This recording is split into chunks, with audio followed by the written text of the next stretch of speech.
A letter to my younger self.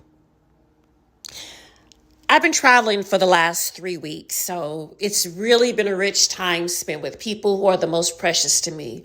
My family and who I call my family. Friends plus family equals family. Yes, I made up a word. It includes sharing with new friends and also having some new experiences for which I'm grateful. One of these experiences especially made my heart and my spirit full. My prayer is that my journal would get into as many hands as possible and make an impact, and especially for youth. So thanks to my very special Reverend Sister Bestie Courtney Stanton Gomez, I had the opportunity to share the importance of self-care with a beautiful group of teenage girls. And here's what I shared.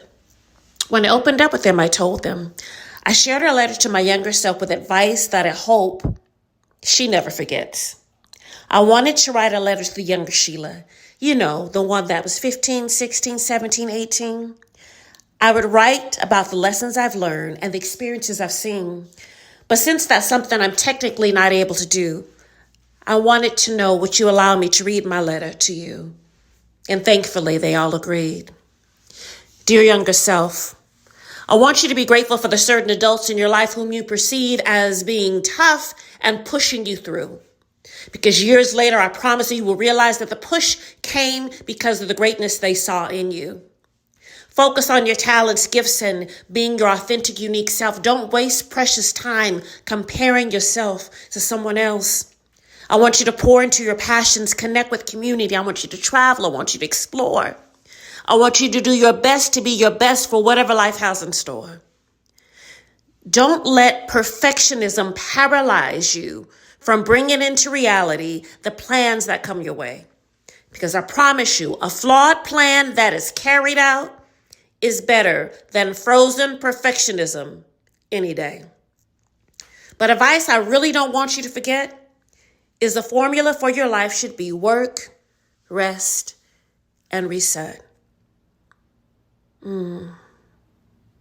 But advice I don't want you to forget, the formula for your life should be work, rest, and reset. Now, I know that there will be times that sacrifices will need to be made, but don't neglect recharging yourself so much that you actually start to fade. Let rest and reset be a regular part of your life flow. It's not selfish, it's necessary for your spirit, mind, and soul to grow. I don't want you to glorify the life that calls you to the 24-hour grind, because living in a constant state of exhaustion was never the way God designed. Precious advice I don't want you to forget. Life's rhythm, work, rest, and reset. I want you to remove the guilty verdict that attaches itself to self-care. I want you to replace it with not guilty and leave it there.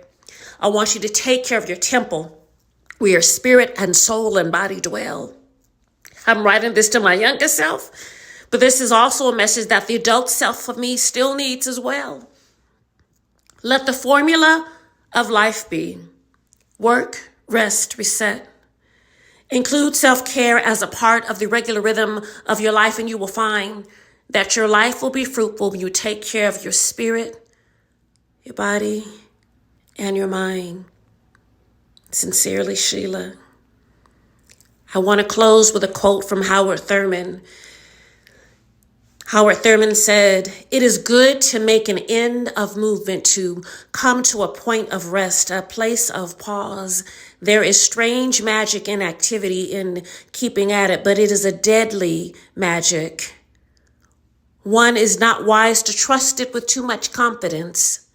The moment of pause, the moment of pause, the point of rest has its own magic." Again, the moment of pause, the point of rest has its own magic.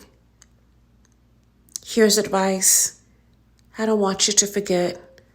Let the formula of life be work, rest, reset, repeat.